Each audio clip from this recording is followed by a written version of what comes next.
في مصطلح منتشر كده اسمه الوطواطه، مش عارف يعني ليه الفتره دي بالذات اللي بدأ ينتشر قوي كده. اللي ما يعرفش بقى المصطلح ده، هو انك بتجيب خفاش او وطواط وتخلص عليه وتاخد الدم بتاعه تدهن بيه طفله رضيعه ما كملتش عمرها يوم. ليه بقى الجهل ده بيحصل؟ لان هم معتقدين ان دم الخفاش او الوطواط ده يخلي البنت لما تكبر بعد البلوغ ما يطلع لها شعر في جسمها، وللاسف ده جه مفيش اي اثبات علمي على الموضوع ده. بس الفكره ان انا لقيت الموضوع ده منتشر من ايام زمان، من ايام جدتي وجدتك، وهتلاقي حد اكيد في العيله عمل الموضوع ده. والسؤال هنا، ايه المتحكم الرئيسي في ظهور الشعر في الجسم او لا؟ الحوار ده كله لعب جينات. يعني في ناس ممكن تكون اتوطوطت فعلا وهي صغيره ولسه لغايه دلوقتي بيطلع لها شعر في جسمها، لان دي جينات. دم الوطواط او الخفاش مالوش علاقه خالص بظهور الشعر او عدم. بالعكس، كمان انت بتعرض طفله رضيعه اجهزتها المناعيه ما تكونتش وما تاقلمتش على الحياه اللي هي بتعيشها لدم مليان ميكروبات وفيروسات، وممكن تعمل امراض خطيره على صحتها بسبب خفاش اللي هو اصلا مصنع للفيروسات. واللي مش فاكر، كورونا كان جاي اصلا من الخفاش. وما تقولش بقى ده جدتي عملت الموضوع ده ولسه ما حصلهاش اي حاجه. الفيروسات يا جدعان بتتطور مع الوقت. ممكن في امراض زمان ما كانتش موجوده دلوقتي، وممكن في امراض كانت زمان موجوده وبتتعالج بسهوله موجوده دلوقتي وبقت اصعب في العلاج بسبب ان الفيروسات اتحورت وبقت مقاومه للادويه والعلاجات المكتشفه. بالاضافه ان في امراض جديده بدات تظهر،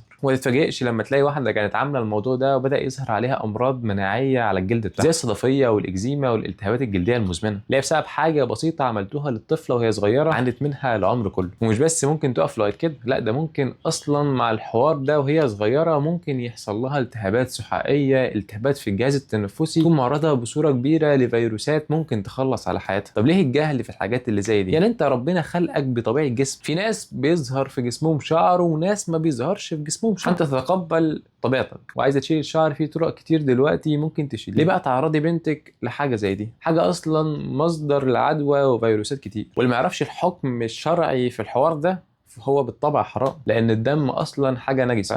فبطبيعه الحال الموضوع ده حرام. يعني انت لو ما نفعتش الطفله دي انت كده بتضرها، ودي يعني طفله رضيعه ما تعرفش حاجه في الدنيا، انت كده بتضر بنتك او حفيدتك. يعني اتمنى يا جدعان اي حاجه ملهاش اساس علمي او طبي بحت محدش يجري وراها. وليه بقى في الاخر نشير الفيديو عشان الوعي بتاع المجتمع يزيد مع الوقت.